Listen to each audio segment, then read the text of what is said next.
right, thank you, Mr. General Manager. And speaking of that 20-year anniversary, we know that those elevators at Downtown Crossing was an issue that was flagged 2 decades ago as the settlement was, or as the lawsuit was being filed. So we are all going to be extremely thrilled to be able to deliver on that commitment relatively soon.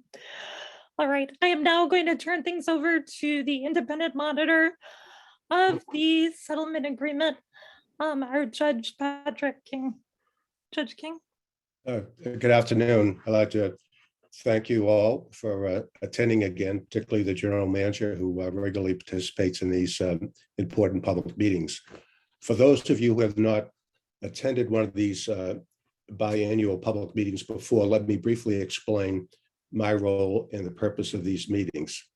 As part of the 2006 settlement agreement, I was appointed as an independent monitor to oversee compliance with the settlement agreement.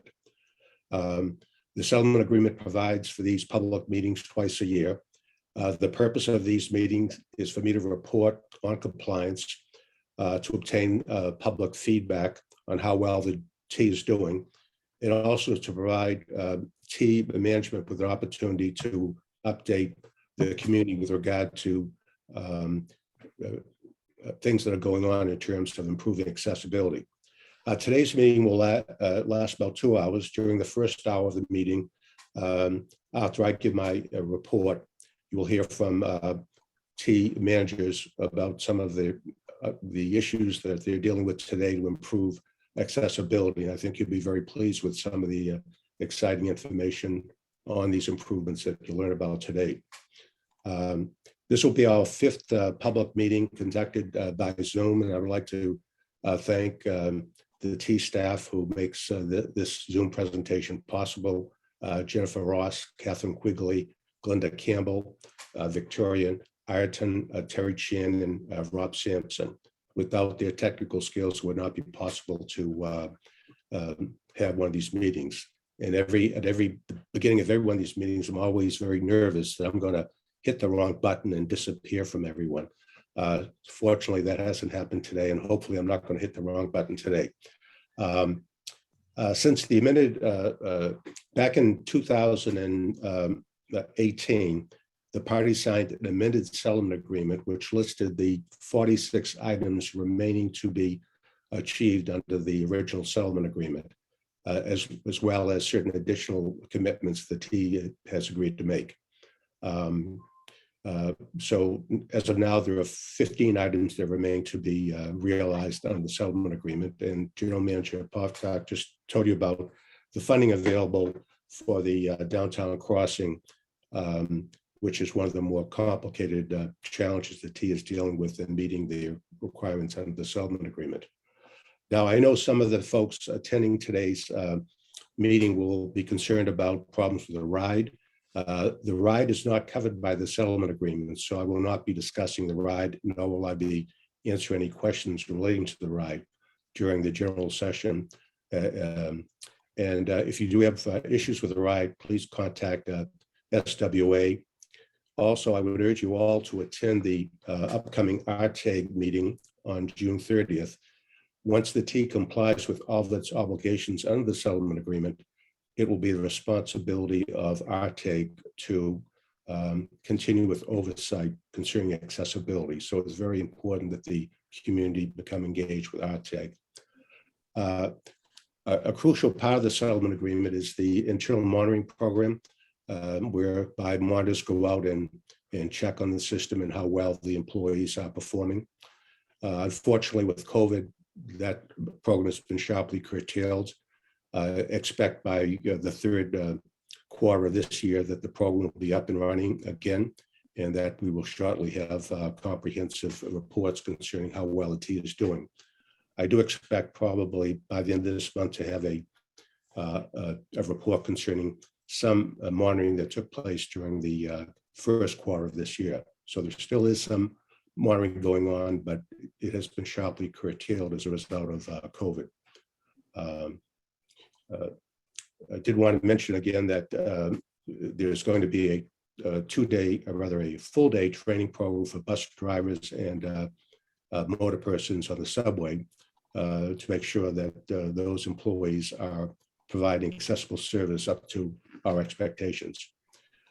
Briefly, with regard to alternative transportation, terms 73 and 77 of the amended settlement agreement requires the T to provide alternative transportation services consistent with the ADA for persons with disabilities. With all the construction taking place at the T facilities, there's been increased need for alternative transportation services. And unfortunately, the T lacks sufficient buses to provide all this service. So the T has to rely on private vendors.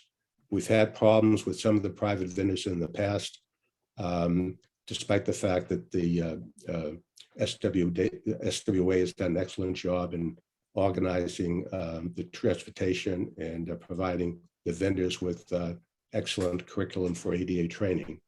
But we have found problems, and the internal monitoring program has documented some of those problems, and I've repeatedly heard from the plaintiffs about problems in this regard. I'm hoping that by the next public meeting in December, I'll be able to report that progress has been made to assure that the private vendors are meeting their obligations under the ADA. Now, during recent meetings, I haven't mentioned anything about the elevators and escalators simply because they were running at 99% or better in terms of performance.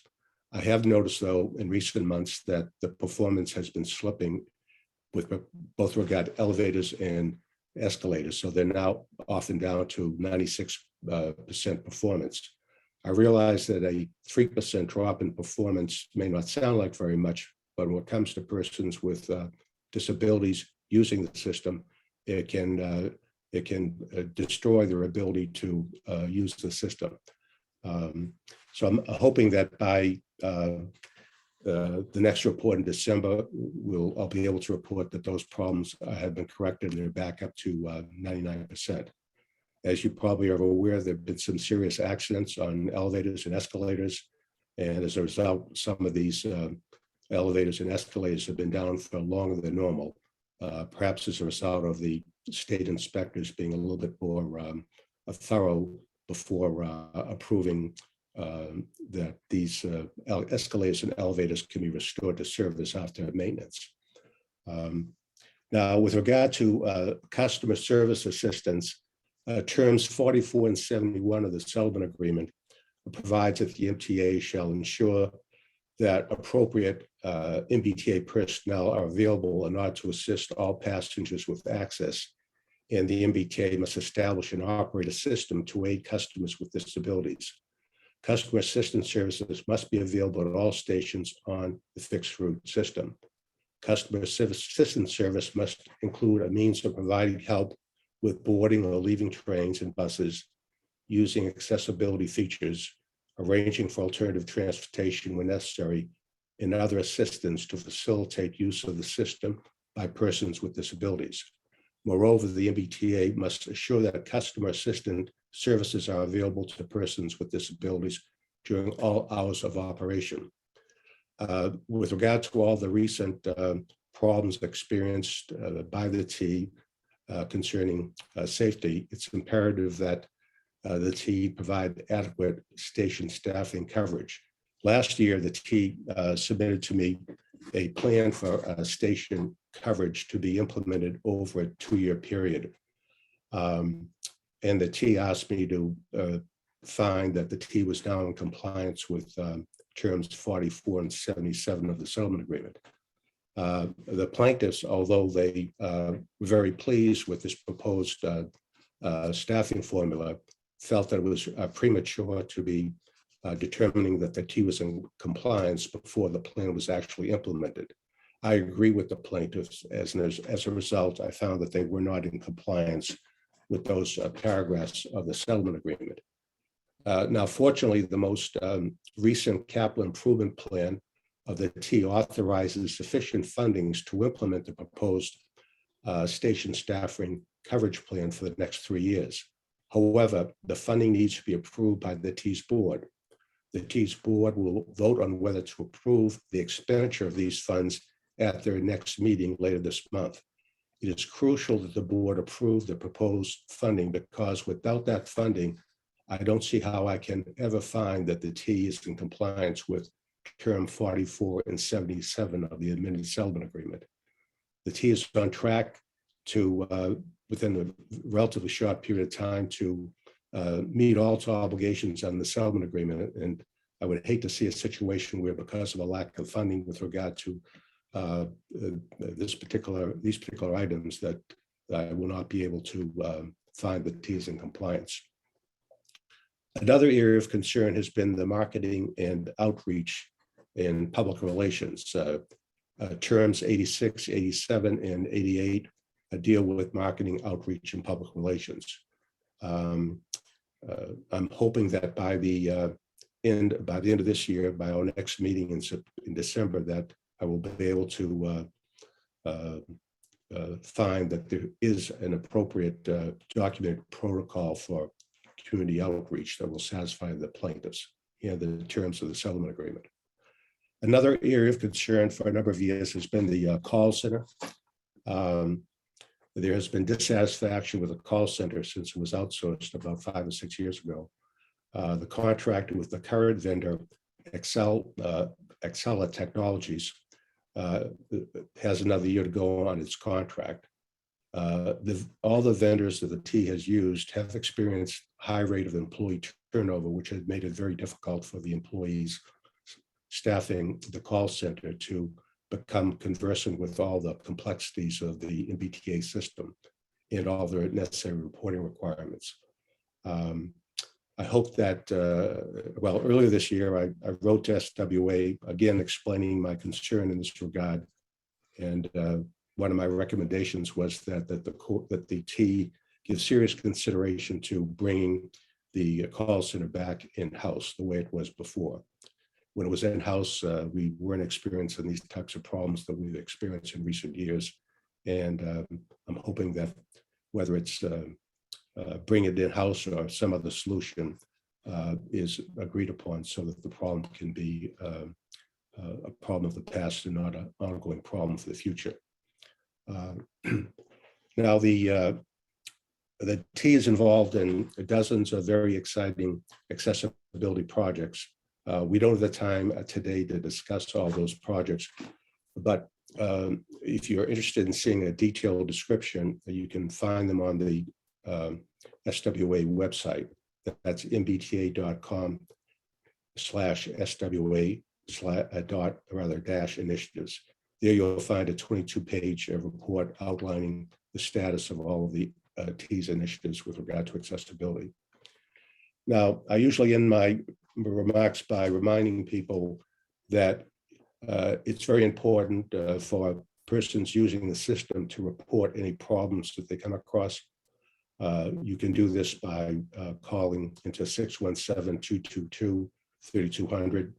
If you do run into a problem, it's important that you call in sufficient information so that the T can investigate the complaint. That includes bus numbers, time of day, route. As much information as you can provide would be of assistance. Most of the buses and stations now have cameras, so if you can provide the T with sufficient information, they can conduct a prompt investigation and determine whether or not an employee was at fault or whether there was some problem with the equipment. So we avoid a situation where you have the employee saying one thing and the customer saying something else, and no way of proving which version of what happened is accurate. So with that, I'd like to now turn it over to Laura, and she's going to introduce some of the T employees who will discuss some of the exciting projects involving accessibility that the T is now working on. Thank you so much, Judge. So you heard both the general manager as well as Judge King briefly touch on the fact that we have a lot going on and a number of major accessibility projects underway. And before I introduce 4 of those initiatives, I just wanted to give everyone a sense of the breadth of projects happening here at the T. So within our capital funding plan for the next 5 years, we have over 25 stations fully funded for major accessibility upgrades. From Natick Station to Symphony Station to 15 street level Green Line stops. The system is going to be a whole lot more accessible 5 years from now than it is today. We've got dozens of bus stops currently under construction to be made more safe and accessible. We are wrapping up a major effort to install automated door openers at every single subway station throughout the system.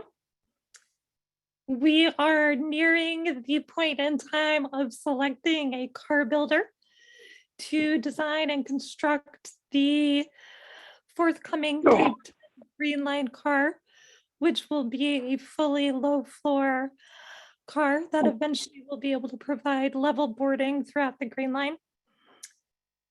We are just within the last several months, we have launched a brand new full day training for new bus operators, as well as a new training for motor persons. And we will be launching a new full day training for transit ambassadors as well. Just want to say a huge thanks here for a number of our riders, many of whom are here today, who participated in videos that we are including in all of these trainings to ensure that the first person perspectives of riders with disabilities are baked into all of these trainings for frontline staff. Our reduced fare team is developing an online application for reduced fare Charlie cards, which will mean that riders will have another option other than going to the Charlie carded person to sign up for and receive reduced fare. We are expecting that those online applications will be in place later this year. The judge mentioned the need to improve and document our protocols for rider outreach. That is actively underway today. And another big effort is the launch of what we are calling our new mobility center, which will, for the first time ever, be home to both our ride eligibility processes as well as a host of travel training services, some of which have been in place for years, others which are going to be brand new. Next slide. But to learn more about any of these projects, as well as their status, you can access our full initiatives report by going to mbta.com/SWA-initiatives. Or at any point, you can find out a ton of information on accessibility at the T by simply going to mbta.com/accessibility, and you'll find both of these links in our chat today. As the judge mentioned, if you are on the system and you see something or you experience something that does not meet your expectations as a rider, or if you have a question or a commendation, we really do want to hear from you. And you could reach us at 617-222-3200 or filling out an online form on our website by clicking on support in the top corner of mbta.com. Or for those of you on Twitter, you can always tweet at us at MBTA. And the judge also mentioned this, but I really want to encourage everyone to join us for the next meeting of our Riders Transportation Access Group. This is an independent group, independent of the MBTA, that is focused on providing us with feedback, perspective, and advice on improving accessibility system-wide, both within our fixed route system as well as in our paratransit system. The next meeting is going to be on Thursday, June 30th at 5:30. All right, and with that, I now have the pleasure of introducing Caroline Vaness, who is going to share with us an overview of a major effort underway that we are calling Bus Network Redesign. Caroline?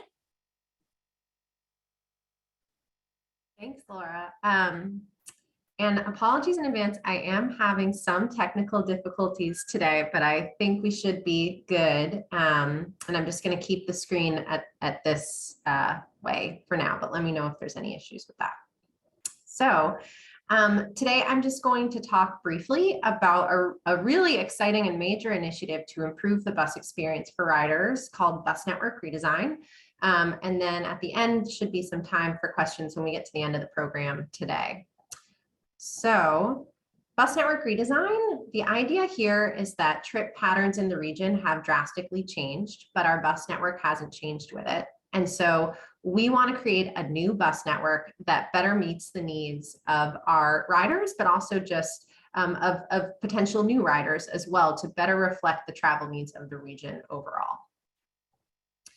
The redesign is coordinated with other initiatives at the MBTA to maximize benefits to our riders. That includes the work underway to modernize our fleet and facilities so that we can increase service and provide more fleet, have more fleet.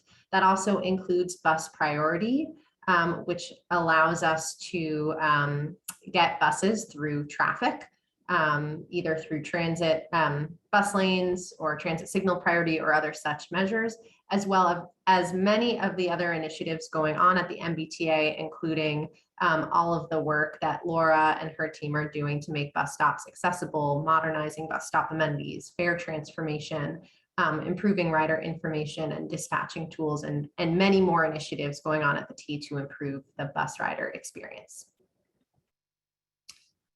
All of this work is based on what we have heard from riders to date. We started doing outreach to bus riders in 2018 with the launch of the Better Bus Project, where we went to different stops and stations throughout the MBTA service area. And these are the things that we heard from them: that great bus service goes where people want to travel when they need it, is simple to use and understand, is fast, frequent, and reliable, and serves the people who need it most.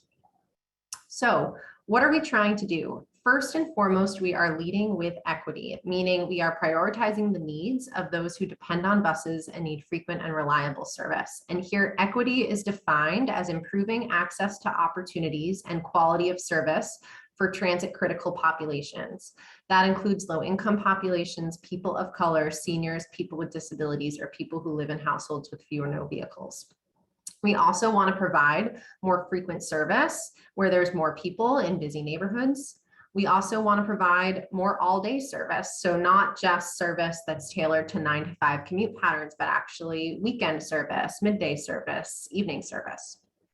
We also want to create new connections to more places, including non-downtown centers. And we want to create a network that's simpler and easier to use.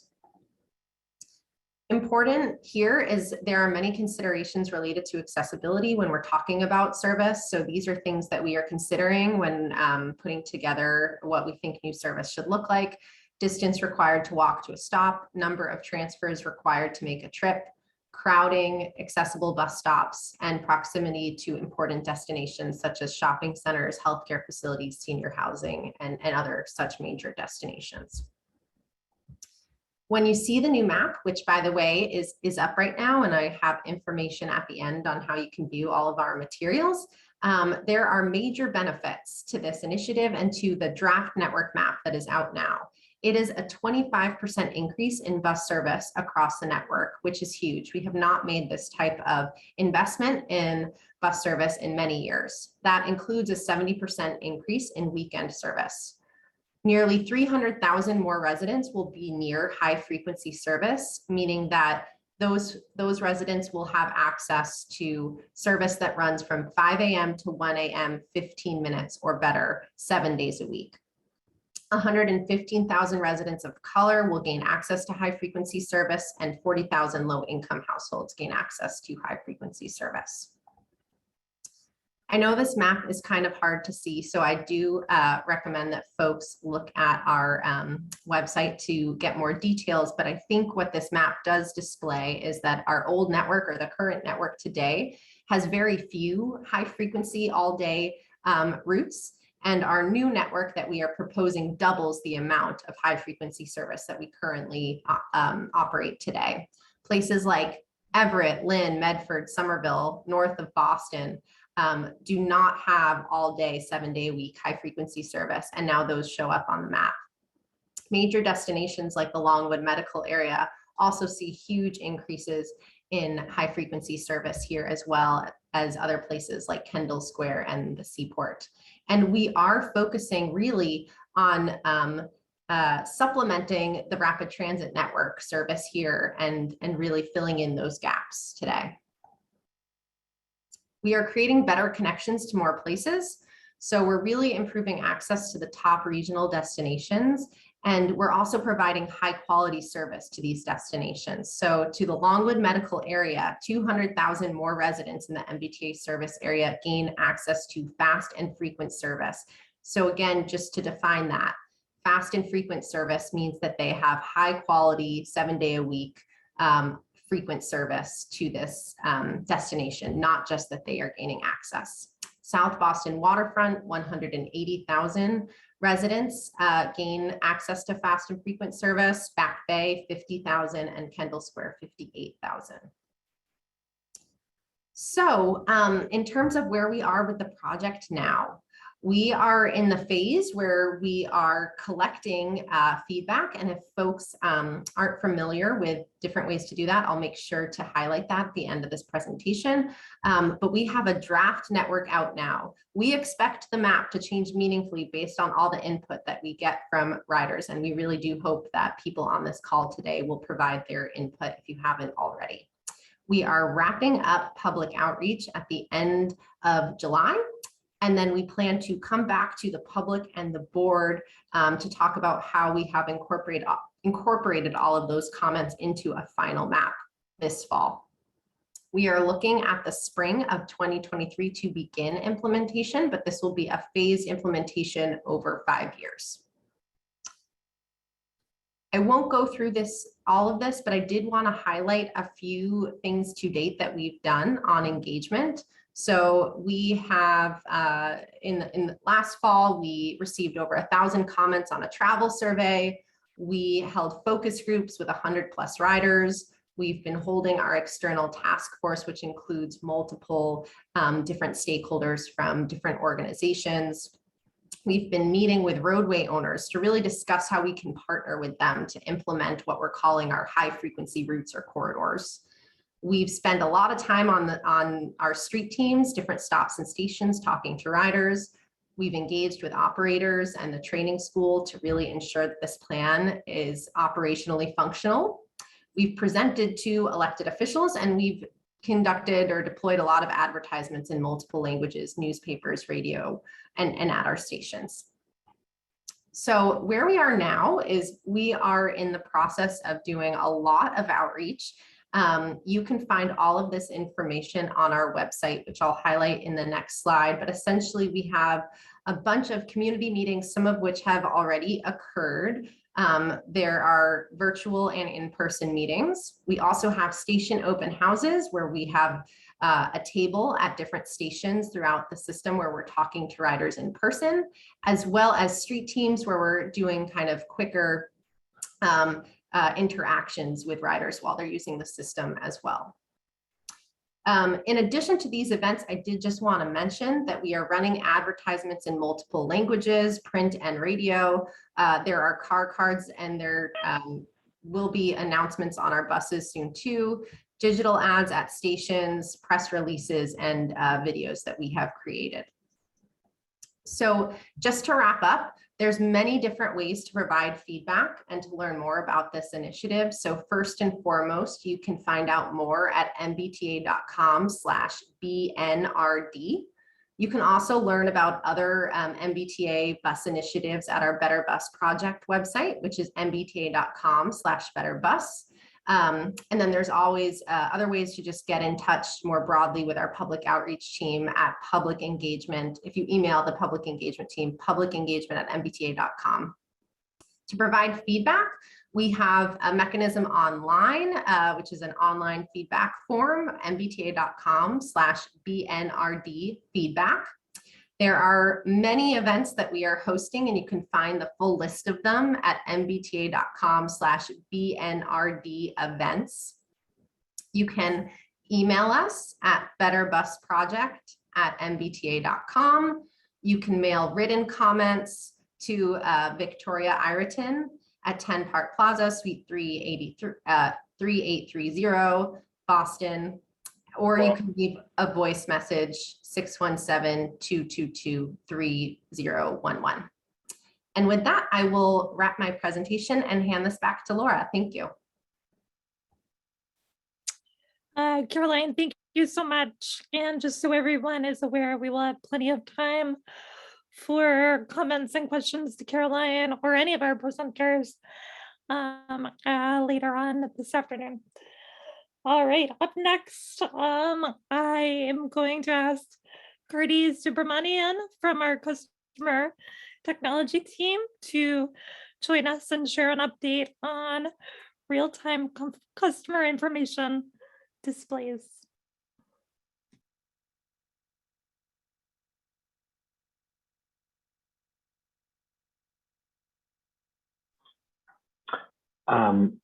Thank you, Laura.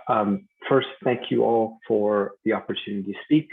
In my sort of brief 5 years here at the T, I've joined this meeting several times as a participant, and I'm really honored and grateful for the opportunity to tell you a little bit about our work in the customer technology department. I'm going to tell you about 3 initiatives that Laura's asked me to brief you all on. Let's jump into it.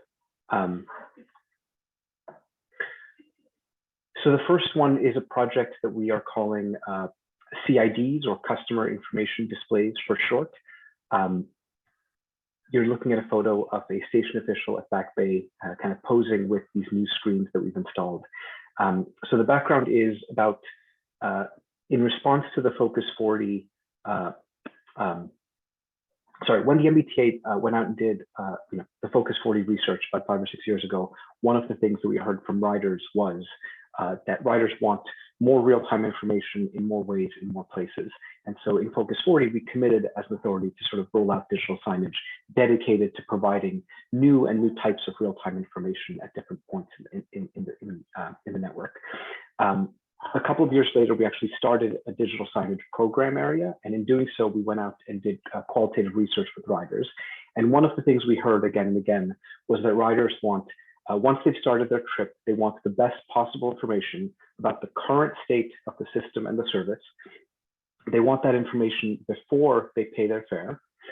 They want it in a dedicated place, and they don't want to have to wait. They don't want for us to mix commercial advertising with the information they need to take their trip. So they really want the real-time information about the system and the service uncluttered by commercial advertising. So I'm very excited to let you know that we now are delivering against this. So we now have digital screens in 10 stations that are dedicated exclusively 100% to MBTA real-time information. They are located in pre-fare lobbies before fare control. They include a button to generate an audio equivalent message for riders who might be blind or low vision. The information on these screens has been designed and built entirely in-house. And something that's good for us, but we hope also good for riders, is that actually the hardware itself is going to be maintained in large part in concert with our advertising partner, Outfront Media. Given that they already maintain the 700 video screens and stations, it is easier for them to maintain this growing ecosystem of screens that in this case are dedicated fully to real-time information to riders. But we're going to be able to partner with them to make sure these screens are kept online all the time. You're looking here at a photo of the new screens. Oh, there's a typo in this caption. These are at Tufts Medical Center. So I'll tell you a little bit about the information on the screens. Right now, these screens prioritize 2 things. The first is subway service alerts, and the software that runs these screens prioritize service alerts that affect riders here and now In other words, in every station, we will be surfacing and highlight different information depending on the state of the service in that location. So you're looking here at a photo of riders in front of new screens at Government Center. And this was during a disruption where we were shuttling. And so you can see the screens are very prominently trying to get riders' attention to let them know before they walk down to the Blue Line platform that there are no Blue Line trains running right here. The other piece of information that these screens highlight today is a real-time list of which of our 180 plus elevators are currently out of service. And if the elevator at this station or one nearby is out of service, what the alternative path of travel is. This is something that we've long talked about at the MBTA and something that Laura Brelsford and our team in customer technology have worked very hard on. And we're very excited to say that now these screens, as soon as an elevator is reported out of service, it will show up as out of service on these screens. So this list is dynamic and continually updating. What you're looking at here is a rendering of how the elevator closures kind of manifest on these screens as they page through all of the screens that might be out of service. Next up, we're going to continue working to improve the information on these screens. Just want to give you a brief sense that coming up, two things we're going to be working very hard on. The first is to make subway disruptions harder to miss and easier to understand. And the second thing is what we call last trip of the day. So helping riders navigate the anxiety at the end of the service day. We think these screens could go a long way towards helping to ease that anxiety. That is the first project. So these screens are currently live in 10 stations, 3 on the red line. This is a photo from Porter, 4 on the orange line, 3 on the blue line, and only Government Center on the green line. But we have committed to system-wide expansion to every accessible lobby of every rapid transit station within the next 2 or 3 years. Next up, our next project, which is a much smaller pilot project. Another thing we've heard from riders is that for riders who depend on elevators, they need better ways to navigate outages and plan their trips. And currently, the MBTA maintains a thrice daily paper elevator report that is posted to station lobbies. You can see photos here of what that paper elevator report looks like. And I think all parties find that this report is not a great way of communicating outages in real time, and also not a great way for the MBTA to sort of keep this information up to date. So a pilot project that we have devised in concert with system-wide accessibility is small screens, LCD screens, internet-connected LCD screens located at elevator entrances that, again, would be exclusively dedicated to supporting the informational needs of riders who depend on elevators.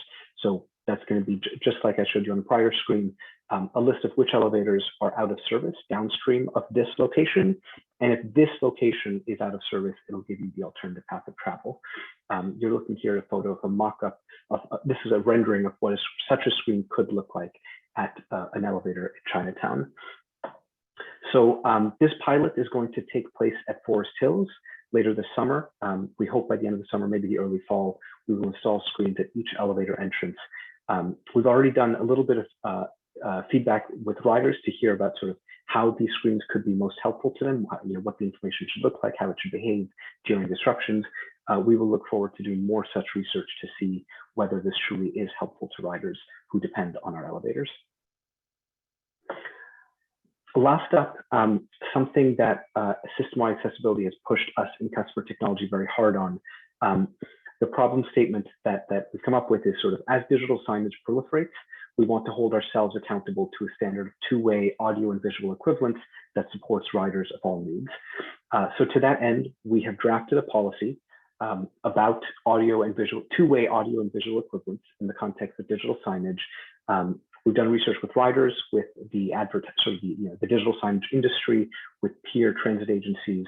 This policy will soon be live at mbta.com/screens, and we will look forward to any feedback from signage industry, from riders, from peers, and especially from all of you on whether how that policy should change, what decisions we've made well, what we could improve. This is sort of uncharted territory, and we look forward to continuing to work with the public on ensuring that we're setting a very high standard for audio and visual equivalence.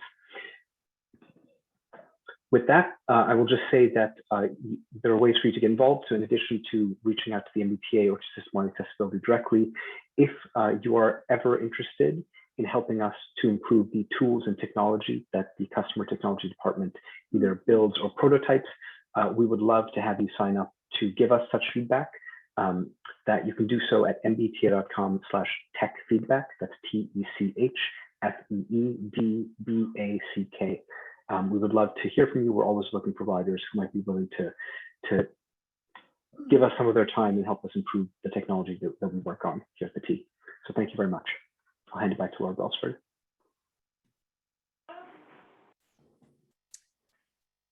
Grady, thank you so much. Thank you to you and your team. This is a department that I can say truly considers and prioritizes accessibility in every step of their thought process, which is the perfect segue to our next presenter, Meg Collins.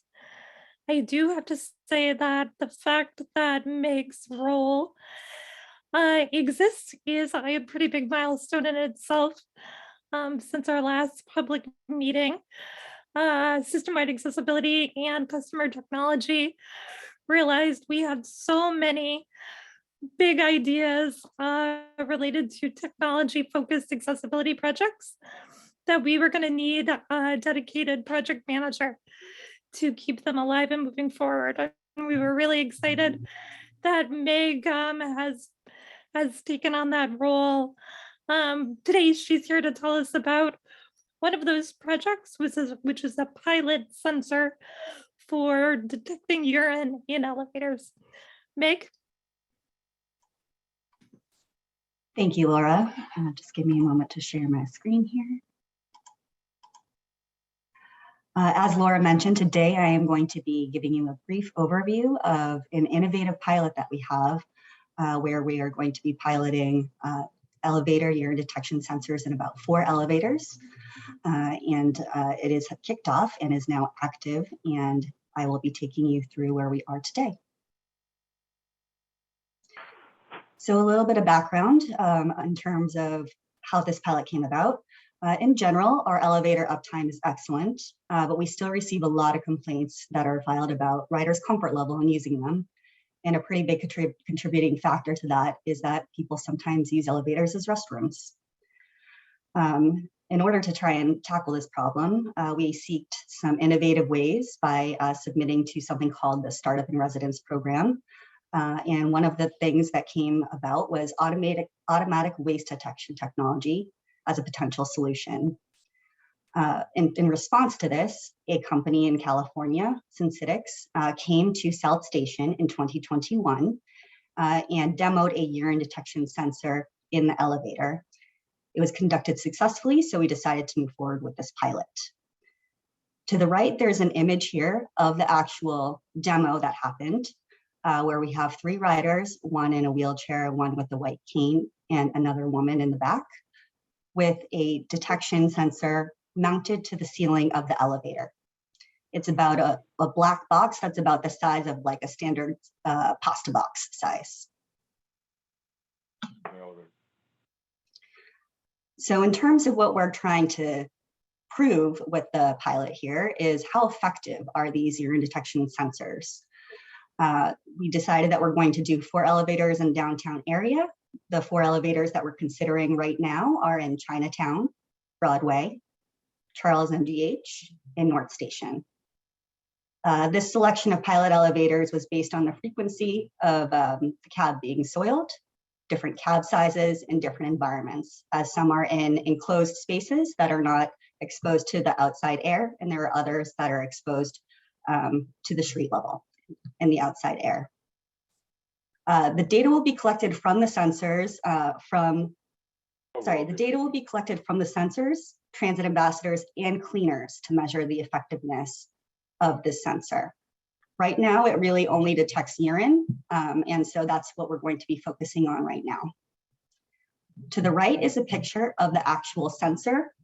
It's, again, about the size of a standard size pasta box, and it has a fan that is mounted to it so that it can suck in the air within the elevator cab to basically smell what is present. Next to the sensor is a hand, just for scale as well.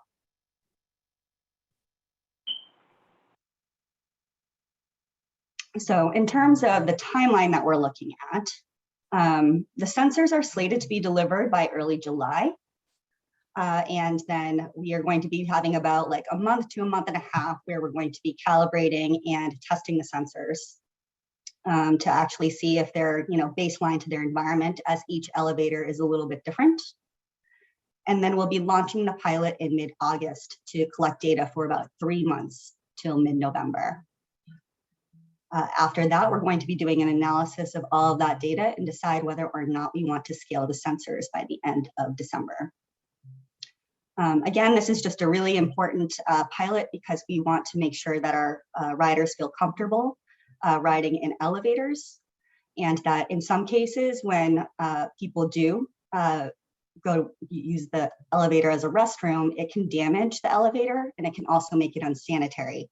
So these can also present some safety risks, and it can also render it unusable. So we want to really see if this could work out for us. One of the cool things is that the sensor is actually connected to a cellular network, so that when it does detect urine, it will actually trigger a notification to our transit ambassadors, and they'll be able to dispatch a cleaning crew as quickly as possible. That sort of concludes in terms of what I have in this briefing for the urine detection pilot. In terms of the image that's on this slide here, it was just a representation of sort of the 3 phases that I discussed earlier.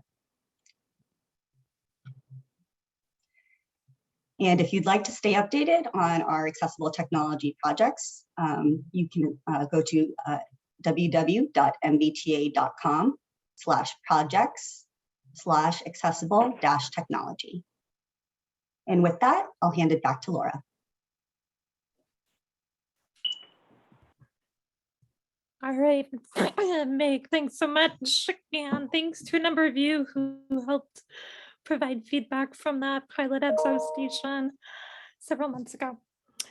All right, our last MBTA presenter is Sarah Walsh Mulligan.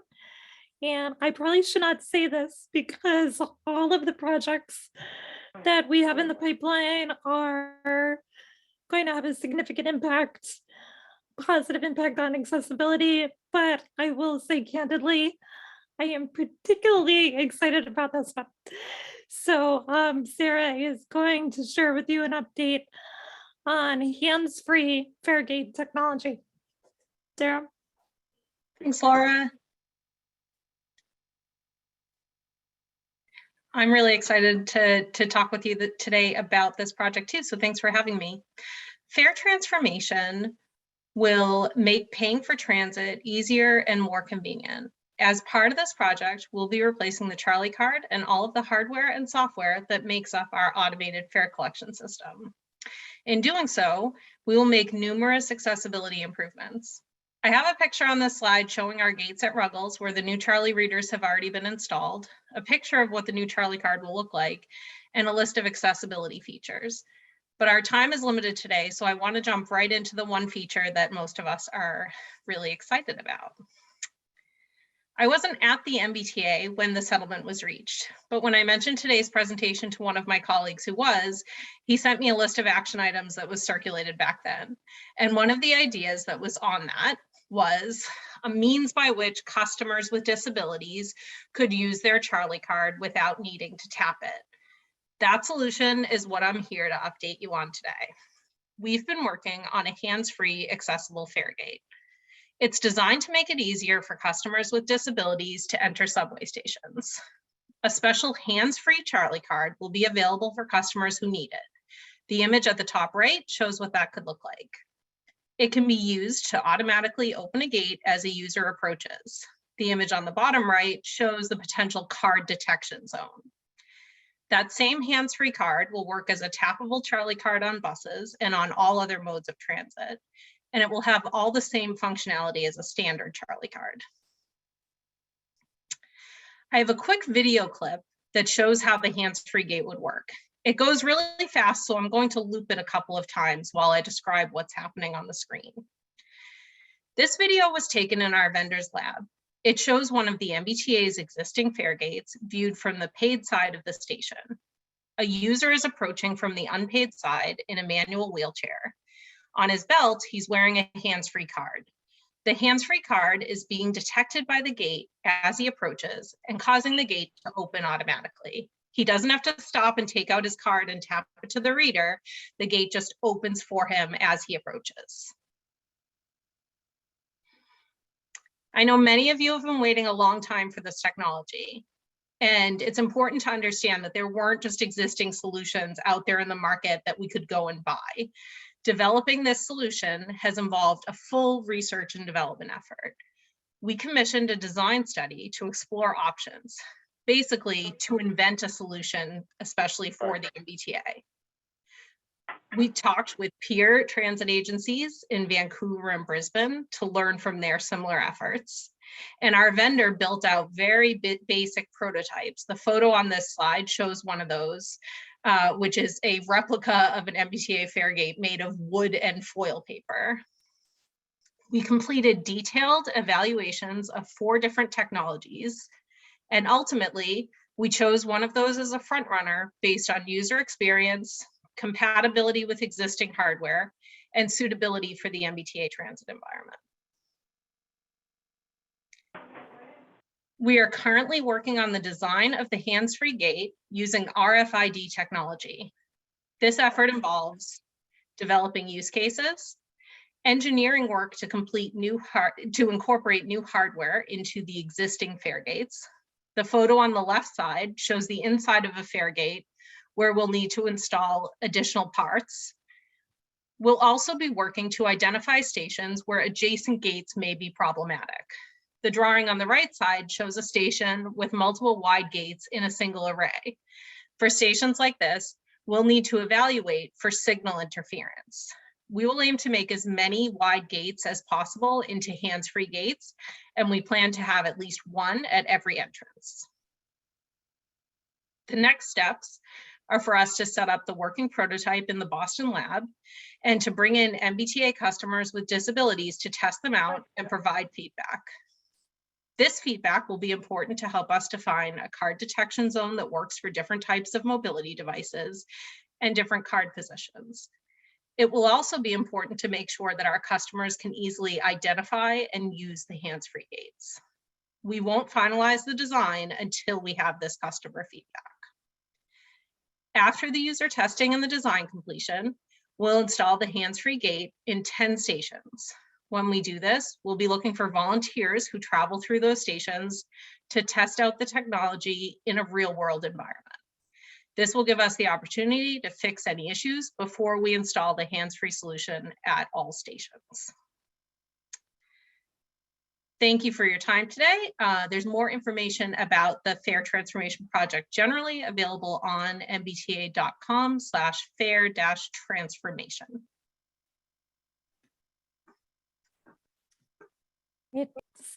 Sarah, thank you so much. Before I introduce our next speaker, I just want to take a minute to acknowledge all of my colleagues and my team here today. You just heard about 4 very ambitious and exciting projects, and we've got dozens and dozens more of major efforts underway. None of this would be possible without full engagement and lots of work from every other single department here at the MBTA. So I know a number of you all are here today. Just wanted to say on behalf of SWA, thank you for everything you do to make our system more accessible. All right, with that, I have the pleasure of introducing the lead named plaintiff of the Daniels-Finegold settlement agreement, Ms. Joanne Daniels-Finegold herself. Joanne? Good afternoon. It's hard to believe that the Daniels-Finegold et al. Versus MBTA case is 20 years old. Since the signing of the settlement agreement in 2006, even a global pandemic failed to keep the MBTA, the plaintiffs, RTAG, and other advocates from working toward the goals of the settlement. The following is an overview of some of our work. The plaintiffs provided extensive comments regarding the Green Line transformation project. Project improvements include the opening of the new Union Square and Lechmere stations, and we're looking forward to the Symphony Station becoming fully accessible. The named plaintiffs and others have participated in the creation of training videos to benefit T employees. In the plaintiff's response to the T's last compliance report of November 2021, we disagreed with the MBTA regarding accessibility services provided by the private bus vendors. We're pleased that SWA took action, and we're confident that our advice has resulted in accessibility improvements.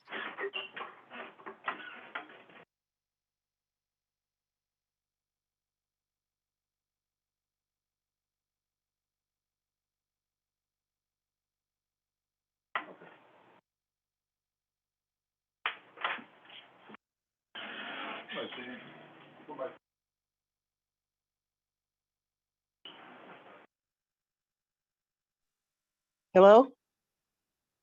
Can I Sure. be heard? I think we lost you for a second, but you're good now. Okay, sorry. I gotta okay. Unfortunately, recently there have been safety issues in the light and heavy rail.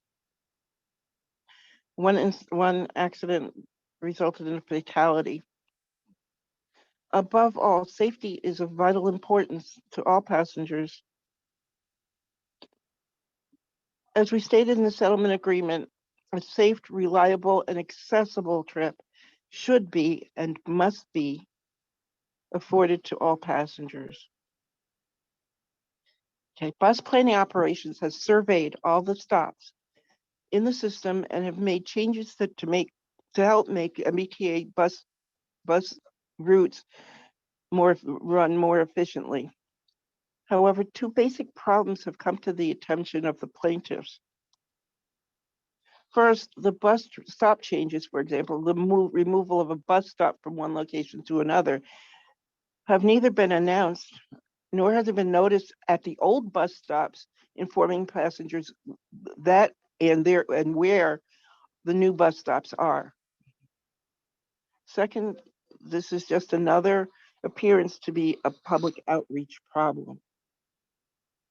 Kudos to the MBTA for a recent information breakout in Chelsea, reaching out directly to passengers, but this can't substitute for planned public meetings in which the public can express their opinions about proposed changes in bus planning. In our opinion, it's critical that all projects that are public facing, that have and that directly affect access let's start that over again. In our opinion, it's crucial that all projects that are public facing and that directly affect access in order to use the MBTA should be vetted by SWA. That is not everything, but what affects accessibility should go through SWA. We're looking forward to SWA's continued work in developing protocols to prevent problems from occurring. This past January, after numerous meetings and conversations with the MBTA and Judge King about the call center problems, the named plaintiffs sent a letter to Judge King and SWA requesting clear corrective action regarding the poor performance at the call center. Incomplete intake information, delayed response to customers and agents that didn't seem to be knowledgeable enough to assist the customer in making a complaint are just a few of the problems. And we're looking forward to SWA's response to this matter. The solutions that we all seek in the settlement agreement are no less important now than they were in 2006. It's imperative that we continue to seek to continue to be the best transit agency in the country. I'd like to thank General Manager Steve Poftak, as well as everyone, advocates and T employees. And I have a special shout out to Jennifer Ross for your contributions to the improving of access at the T. Thank you.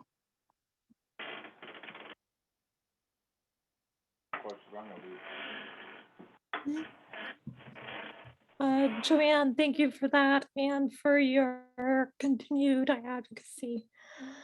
Okay, our last planned speaker for the afternoon is the chair of the Riders Transportation Access Group, Elizabeth Foster. Elizabeth, are you there? Hi, Laura. I'll be reading Elizabeth's statement today. Okay, thanks, Jessica. Yep, thank you.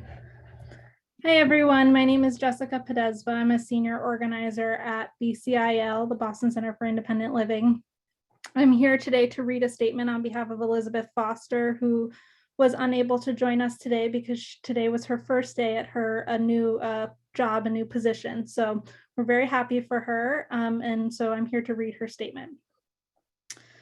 RTAC is an independent consumer-driven board that advises the MBTA on matters that impact seniors and individuals with disabilities, advocating for public transportation that is accessible and equitable for all of its riders.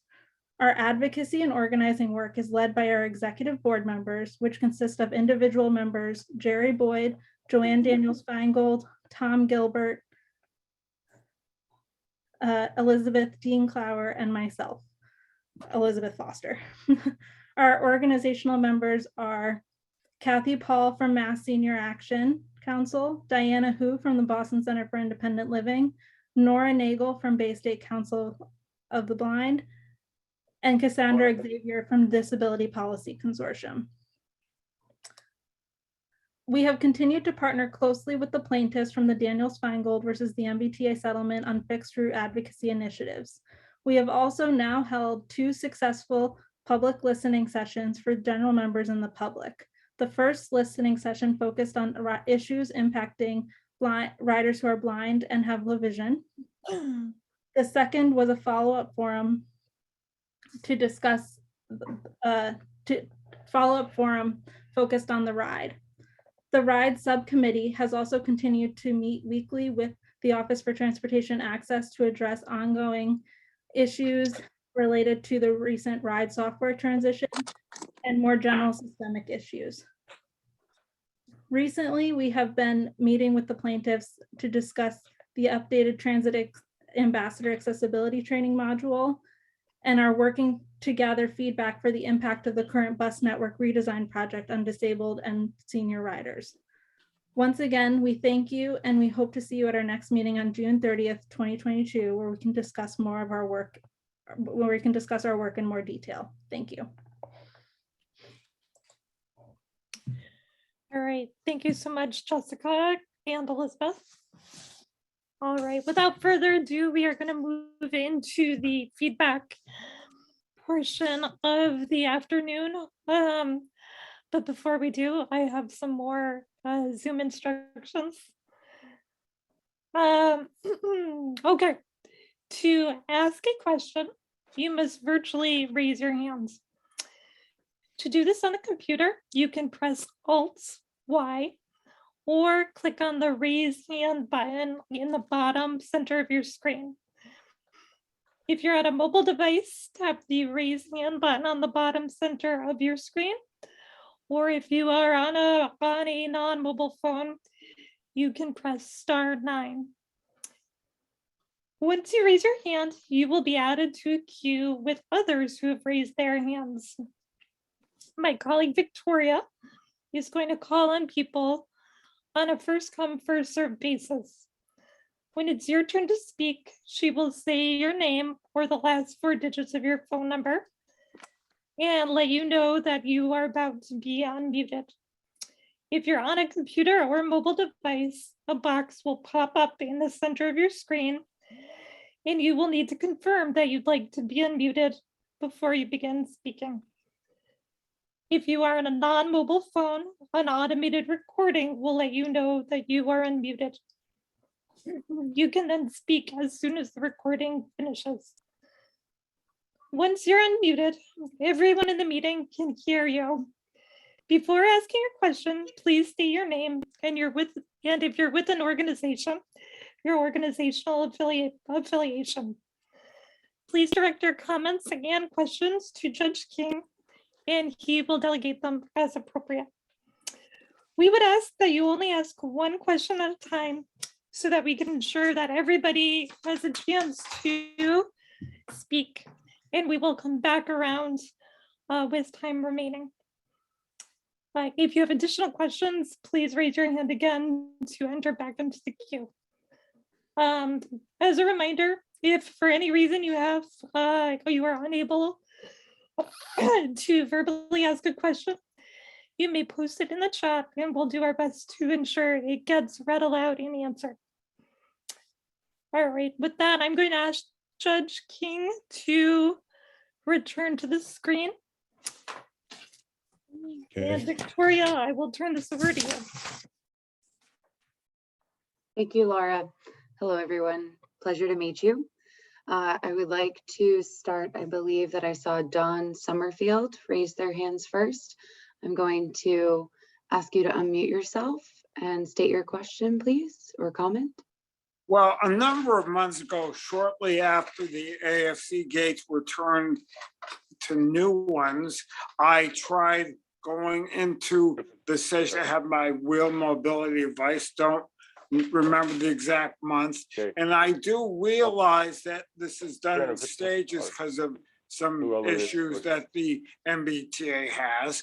But the only gate that, because I had to call the information because no one was in the station, I was told to go to a round target, but the only one round target was a non-accessible gate. I couldn't get into the T that day. So can someone give me a good reason why no one followed up with maintenance and why they didn't do the accessible gate first? Or John, could be a little more explicit in terms of what happened. So you were unable to. Well, what happened was, Your Honor, I couldn't get into the T that night because the only accessible gate that they retargeted, because that night I did not have my Charlie card. I had to buy a ticket. I couldn't get into that gate because it was not accessible. Because they redid the targets to the gates with, Laura, you could better assist me, or anyone from the AFC. They redid the ticketing and targets from the square targets to the round targets, but they had to do it in stages. But I couldn't get in because the only gate they did that day at Central Inbound was the non-accessible gate. Mr. Summerfield, if I could, I would love to defer to Sarah Mulligan, our colleague. I believe she has an answer. Sure, just as context for this, we're in the process of upgrading the tap targets on all of the gates, but because that involves switching from an old format of the fare card to a new format, we're having to do that in phases. So we're doing half of the gates at a time. My understanding was that the construction plan would always account for prioritizing one accessible gate at each entrance. Can you repeat, Mr. Summerfield, which station that was? And it was Central Square Inbound on the red line. Central Inbound, okay. So the person that in charge following up with maintenance didn't do their job correctly because I couldn't get into the T that night. So I forgot my Charlie card at home that I normally use to go through the accessible gate, had to buy a ticket, and then didn't know there was no signage, had to call the info button on that call box. I was told use the round target, but that round target that day, that gate was the non-accessible gate. Yeah, I understand the issue. I apologize for the inconvenience. I'm going to take the concern back to our AFC team and make sure that they are properly planning the phasing of the rollout of those round targets to account for always prioritizing converting one accessible gate at each station, because we don't want to be selling you a ticket that you can't then use or locking you out of the station. That's definitely not the intent. right, Thanks, thank Sarah. you. And actually, so I see Rob from our team has his hand up. I know, Rob, you got some additional information on this when Donald originally filed a concern here. Do you want to share some of that? Yeah, so the way I understand it and the way it was explained to me is that the accessible Faregate, I should say, the new targets that are compatible with the Fair Media dispensed by the new AFC machines were not installed on the accessible Faregate because the legacy target, the old target, had to remain because the temporary tap passes that are the mag stripe tickets had to be compatible with the accessible Faregate for those customers. Those new targets haven't been switched over yet because there is still a small number of old fare vending machines. I think there's about 11 in total. And the retailers have also not changed over their fare equipment as well. Once that is done, AFC will be able to go through and install new targets on the accessible gate and any other gate that currently has the old ones. That might be happening sometime this summer, but Sarah, you're the, if you want to follow up to maybe get some more precise information, if I got anything wrong there, I'll leave that to you. Thank you, Rob. I certainly will. All right, thank you, Tony, for that question. Is there another question? I believe Esther Minor is next in line. I'm going to ask you to unmute yourself, please. I'll have another couple. Okay? Yes, system-wide accessibility knows me well. This is Esther Minor. I am always going to have a complaint, Judge King, because the majority of the commuter rail and these subway stations, with the exception now of Park Street, because I've complained about that a whole lot, that lighting in that station, Park Street up and Park Street under, has finally been bright enough for a person like me that has been declared legally blind. Didn't know the MBTA did it when they sent me my new pass, because I no longer have the pass that says the ride. Mine now says blind access. So if a person like me that's been declared legally blind cannot see when they go into these stations, I'd like to know when, where, and why it's taking so long, because I've been complaining about this for at least 5 years. Why has the lighting in these stations not changed?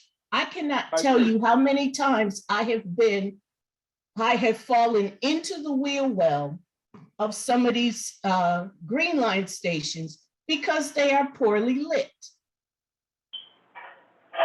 All right, Laura, I know there have been a lot of improvements in lighting the last few years, but obviously there's a lot more to be done. Can you give us an update on that, or is there someone else who can? You've been complaining for 5 years. Yes, I know that there have been over the last 2 years a number of major station upgrades from Downtown Crossing to Park Street to Harvard and Central, with a big focus on lighting. In terms of specific or more system-wide approach, I'm wondering if anybody from our engineering and maintenance team is here that would like to speak to the approach to lighting in general. If so, raise your hands. Otherwise, Esther, we can follow up with you after we speak with them after this meeting. I do know this is an issue if you have raised a number of times. Wait till 3. All right, I see Joe Cheever has raised his hand. Thank you, Joe. If you could unmute yourself.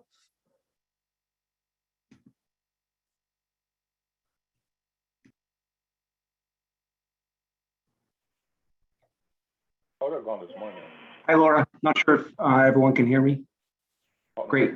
Yeah, I heard that comment. We can take that back and look into it. There is quite a bit of capital improvements we've had over the last few years, like Park Street, for instance, a great program. Park Street Red Line and Green Line did some great lighting programs there, and we're going to continue with those improvements. So we can take that comment back and give a more comprehensive answer to the group here through you, Laura, if that's helpful.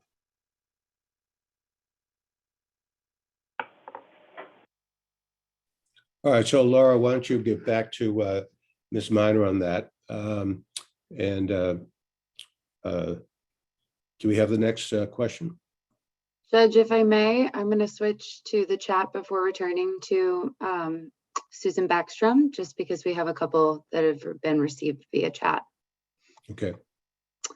Abby Swain sent in comment in the 2023 to 2027 CIP for the MBTA. Bus stop improvements are listed in 3 places under P0613 bus priority and accessibility. Improvements including 200 stops under PATI, P-A-T-I.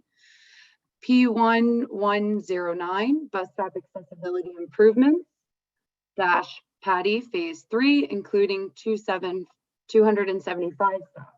And P0044 bus route safety and service improvements, including 95 stops. Does that mean that the CIP provides for making a total of 570 stops accessible?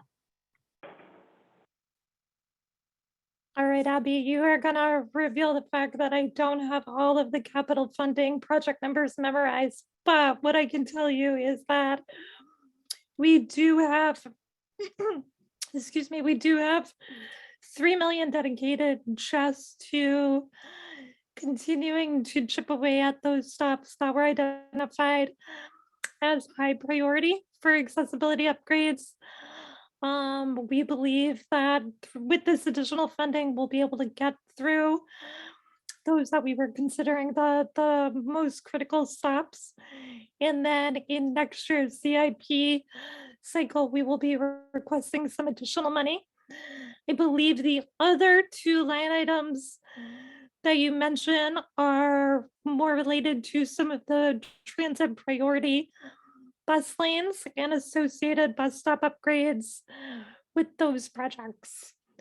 So again, we have a couple hundred bus stops under design for accessibility upgrades. We'll be able to move a chunk of those forward with the $3 million, but we will need to go after more in the next cycle to continue that work.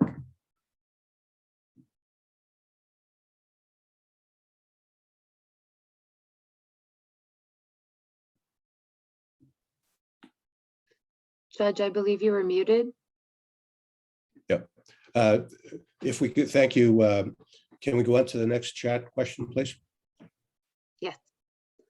The next chat is actually from Susan Backstrom. So I'm going to ask you to unmute yourself if you'd like to state your written question. Susan, you should be able to unmute. You can hear me, can you? Good. Yes. Okay, I'm Susan Backstrom. I'm a regular RTAG attender. I'm a Chelsea Disability Commissioner. I work with BCIL right now, and I've been involved with transit justice through T-Riders Union and through Green Roots. I got a question about the first thing is Maverick, the signage, that new electronic sign. I thought that you had to push the button to get it to go, but it's been off, basically off the whole time. It's just, I mean, it won't talk to you. It won't even switch on the light. It's just, you know, anyway. So just wanted to let FYI that. And then I had a question about the fare, the hands-free fare service. What if somebody is in the station, not actually, you know, in transit mode, you know, not going anywhere and not needing the gate to open? What happens with their accessible, disability Charlie card, if they're in the neighborhood, would it be deducting fares as if they're not using a monthly service, would it be deducting fares from their card? And how would you prevent that from happening? All right, Laura, if you could look into the Maverick Station issue, why that's not working, unless someone happens to know now. I don't see anyone. So Curdy might have an answer for us right now, or can take that feedback. Curdy? I can confirm that one of the older screens at Maverick Station is and has been offline for a couple of months, and we have a vendor that is actively looking into resolving that. Okay. Okay. And Ms. Collins, can you respond to that very good question that people are concerned about if they're going down the street? Is their card going to be activated because they come too close to the Faregate, even though they're not going through the Faregate? I think that one's actually probably for me to take, and very good concern, Susan. Thanks for the question. That's one of the things that we'll want to be looking at when we do the user testing in our lab. We want to make sure that we get that card detection radius just right, so that we're only detecting it when you're actually needing to go through the Faregate, and that we get it when you're far enough away that it's convenient that you don't have to completely stop your chair before going through, but not so far away that we accidentally pick up a tap from you when you're just trying to pass through the station. So we'll work through user testing to get that card detection zone just right. And then when we actually distribute these cards, we'll do a lot of education around these are the ways that you should be holding your card or affixing it to your wheelchair, and how close you need to be for it to be picked up so that we don't have those sort of accidental taps. All right, thank you. Victoria, is there another chat question? There's another chat from Abby Swain regarding bus network redesign, which is a very worthy endeavor. To the extent that the MBTA is trying to encourage people who use wheelchairs to use buses and subway rather than paratransit where and when possible. Additional transfers and longer walking distances will matter, especially when snow and ice are on the ground. Is the T scoping out conditions on sidewalks and intersections that are present where new transfers are located to see if they are accessible? I don't know if that's best answered by Ms. Vanessa or whether Laura, you want to pick up on that? Caroline, if you are here and still available, yes, I can talk about that. Yeah, so we're absolutely looking into places or new places where people would have to transfer and the quality of the transfer. The idea is that in a lot of these areas, it would be kind of a high frequency transfer to another high frequency transfer. And we'd want to make sure that the travel experience between those transfers is high quality. So we're absolutely looking at that. We don't have a ton of details on that yet, especially as the map is still draft.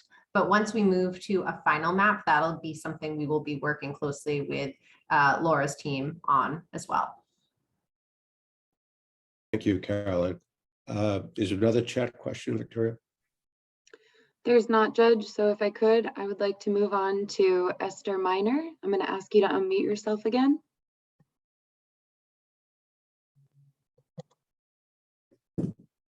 Ms. Miner, I believe you're still muted. If you can, thank you. Yeah.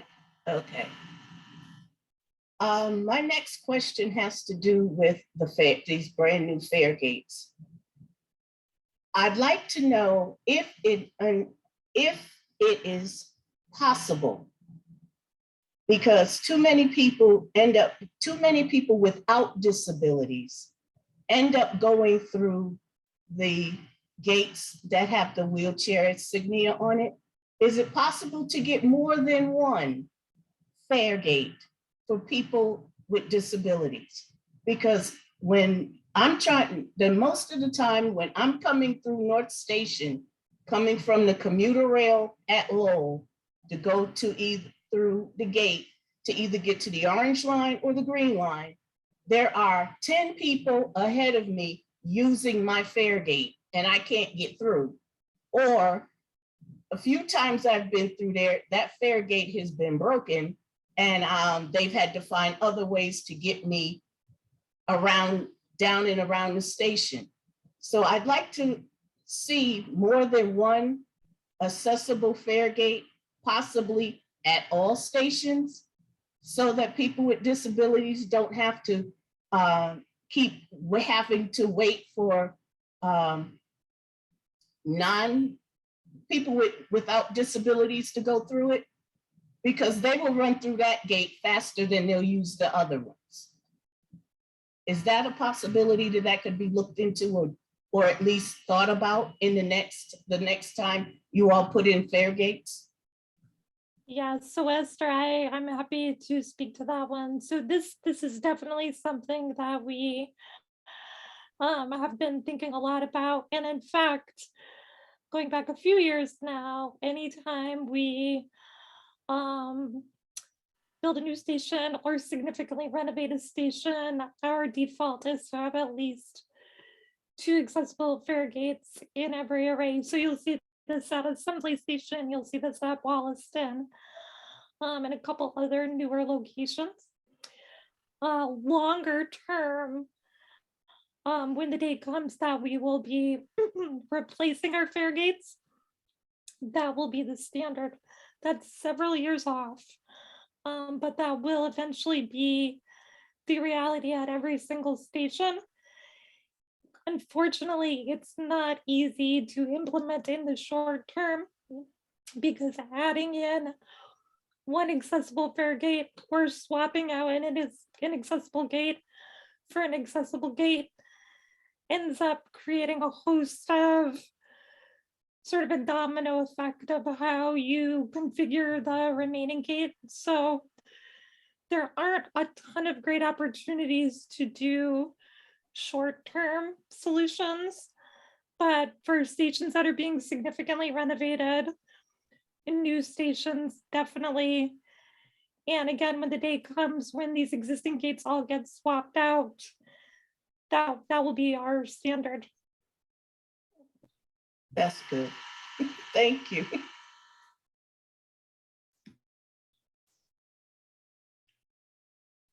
All right, Victoria, any further questions? I have actually one chat before going back to Ms. Backstrom from Dennis Kirkpatrick. The Lynn commuter rail station is a black hole at night. Can't wait for the rebuild. All right, is there someone available who can respond to what's going on at the Lynn commuter rail station? I think I'll just, I will affirm Mr. Kirkpatrick's wish and second it. We can't wait for the rebuild either. It's obviously the station is in disrepair. If memory serves, we've completed design. We've secured funding to rebuild that station. So we will be moving forward. We will also be demoing the garage, which is in, I'd say a state of disrepair. We'll be working with the community to take that garage down and at a minimum restore surface parking as a transitional move, hopefully to something, some larger reutilization of that site. So thank you. Duly noted and in full agreement. Can't wait to see it rebuilt either. All right, thank you. Why don't we go to the next chat? Yes. I'm actually going to kick it over to Susan Backstrom. I'm going to ask you to unmute yourself, please. Hi. Okay, my second question, and I really appreciate this, and I really celebrate this accessibility that the Finegold settlement made happen. And the other question I have is there any news on the Tap Pass creator device from Germany, or I think is what they said? Is that machine, has that been restored, or are we going to be able to to get our TAP passes renewed in a timely manner. What's the status on that? That's my last Sure. question. So yeah, so Susan, you're talking about the machine that encodes and creates reduced fare passes. Is there anyone by any chance from our customer experience team who can speak to the latest update on that? If so, raise your hands.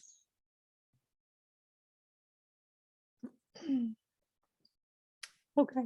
If there's not anybody from the customer experience team, I'm definitely not the most knowledgeable person on this. We can seek out an update, but my understanding is we are still waiting on some parts.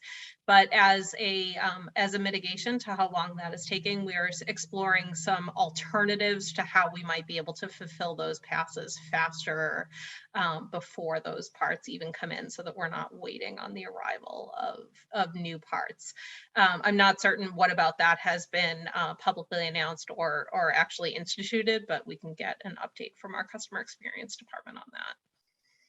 Thanks, Sarah. And just for those that aren't aware, in the meantime, if you are due to renew your card or you're a new reduced fare card holder, you can call our main call center or fill out a support form on our website, and a monthly pass will be mailed to your home or address of choice on a monthly basis until the permanent card issue is resolved. All right, thank you for that question. Next Hi, question. Juliana.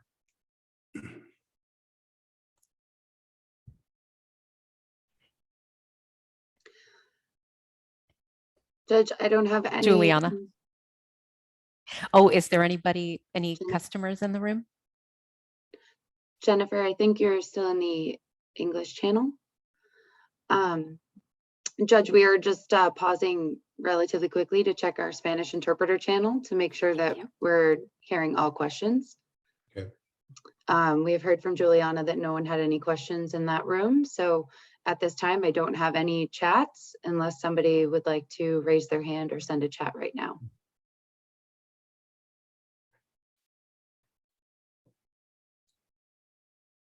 All right, I gather there are no further questions. So I'll end the meeting now. I would like to thank everyone for your participation. Judge, we do have one more, I believe, Okay. from Esther Minor. Yes. Esther, I'm going to ask you to unmute yourself again, please.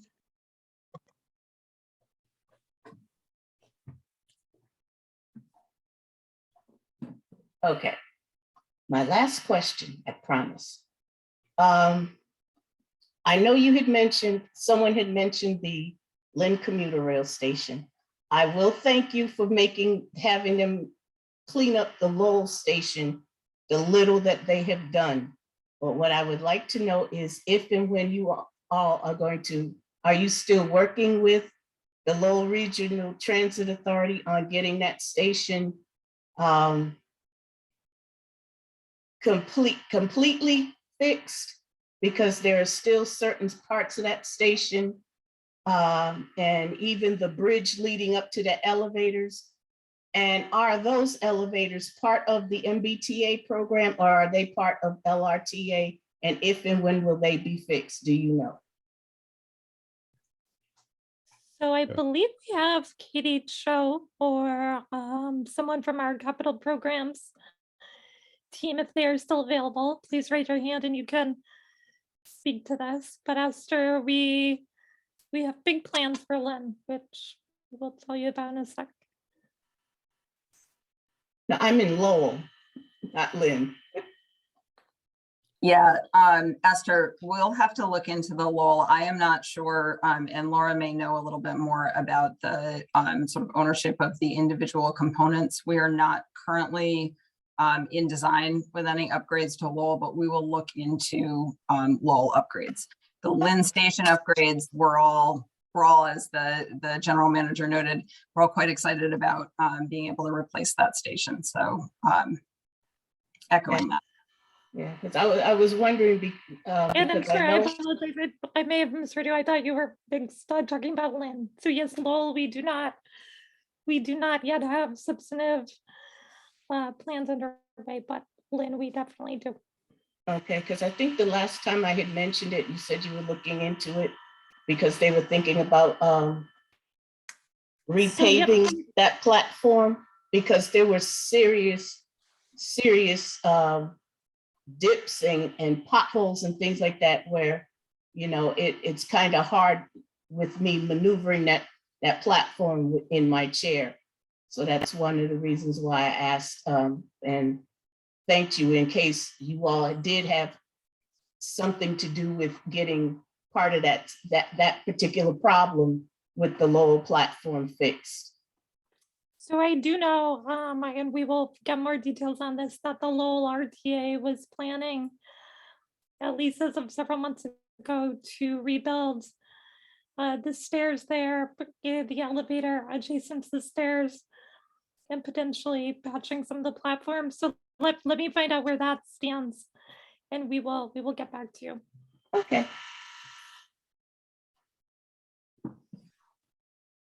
I'm not seeing any further questions. So Judge, I would like to turn it over to you for the closing remarks. Yeah, in closing, I'd like to thank all the participants today, and I'm particularly grateful to the fact that the general manager and the team management staff has been so dedicated over the many years to improving accessibility at the T. And I'm particularly grateful how the stick-to-itiveness of the plaintiffs over all these years, they're still actively involved in improving the system, including many hours of volunteer time. The next meeting is going to be in December. It'll be probably via Zoom again. We hope to have a date set for that probably by the end of the month. So with that, I'm going to wish you all well and hope you all stay healthy. Thank you.